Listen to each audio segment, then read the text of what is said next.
My name is Robert Hayes. Most people call me Bob. I'm 89 years old. Yesterday, my daughter Jennifer came with her husband Daniel and all 5 grandchildren, 3 hours from Atlanta. They came because the doctor told them to come, while they still can. I asked to speak with Jennifer and Daniel alone. Jennifer thought I wanted to talk about the will. She was wrong. I wanted to say what I should have said 31 years ago. I wanted to say, I'm sorry. Let me tell you a story, my father's story. My father James was born in 1898. When he was 19, he bought an Indian motorcycle, the first in all of Sumter County, Georgia. Red, shiny, loud, leather jacket, tall riding boots. My grandfather hated that motorcycle, said his son looked like a bandit. In 1917, my father fell in love with a girl, Catherine, my future mother.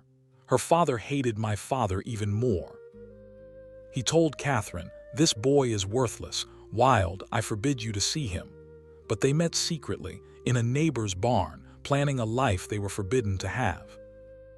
Her father found out, locked her in the house. One day my father rode that Indian straight to Catherine's house, stopped under her window, engine roaring. He shouted, "Kathy, come out, we're leaving."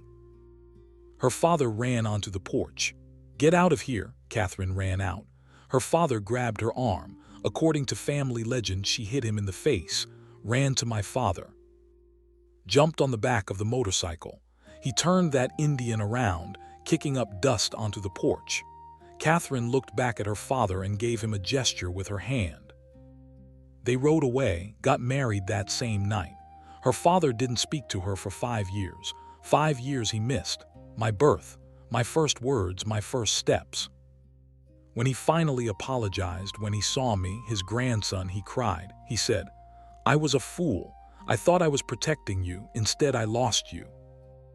I grew up hearing that story, about the wild young man on a motorcycle, about love that couldn't be stopped, about the stubborn grandfather. I promised myself I would never be that kind of father. I lied. Summer of 1993.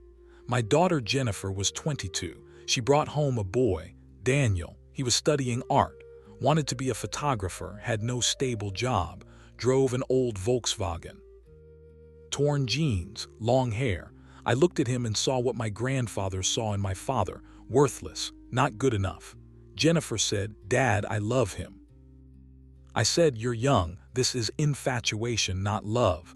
You don't even know him. He can't provide for you. What will he give you? Photographs." We fought all summer. In August, she said, "We're moving to California. Daniel got a job. I'm going with him." I said, "If you go, don't expect me at the wedding." She looked at me, her eyes filled with tears. "Dad, why can't you believe in me?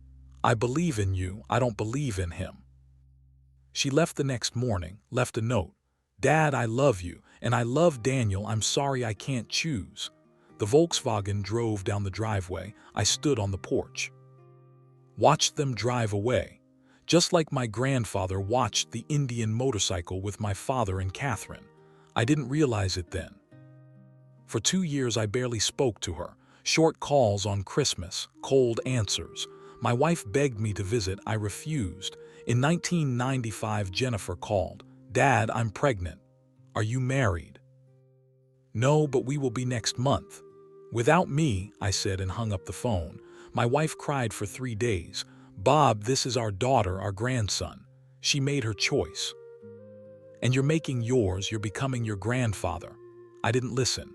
Jennifer had a son, Christopher. I saw the photo, didn't go. 2 years, 3, 4. The calls became rarer. Daniel, it turned out, was talented. His photographs in magazines, exhibitions, awards. He wasn't worthless. They got married, had more children. I saw Christmas cards, occasional photos. In 2003, my wife got sick, cancer. Jennifer came before the end, brought 3 grandchildren I'd never met. Christopher was 9. The twins Sophie and Nathan were 6. They were afraid of me. I was a stranger. My wife said, "Bob, look at what you've lost." She died the next day. I had 12 years to fix everything. I didn't fix it. Pride is poison. A week ago the doctor said lung cancer, stage 4, months maybe weeks. I called Jennifer. I need to see you, please. Yesterday they came. 5 grandchildren. Christopher is 29. The twins are 24. The younger one's 18 and 15. I missed their lives. We sat in the living room. Jennifer held my hand. I started talking. Jennifer, Daniel, I want to apologize for 30 years. 30 years of stubbornness. I didn't believe in your love. I thought I was protecting you, Jennifer. Instead, I lost you. Daniel, you were talented, devoted, a good husband and father, but I was too stubborn to admit I was wrong. I made you run away, like my grandfather made my parents run. I stood on that porch watching you drive away and didn't realize I was repeating history. I missed everything: first days of school, baseball, graduations, Christopher's wedding. My grandfather lost 5 years. I lost 30. I'm leaving you the land, the house, everything. It doesn't buy forgiveness. If you sell it tomorrow, I'll understand. I just want to say I was wrong. Your love survived 30 years without me. That proves I was a fool. Thank you for coming. Thank you for letting me see the children. I regret the time, the birthdays, the hugs, being the grandfather I could have been. My father told me the story of the Indian motorcycle so I would learn. I didn't learn, I became worse. My grandfather made it right after 5 years. It took me 30. Jennifer was crying, Daniel too. They hugged me. Jennifer said, Dad, we forgive you. We always loved you.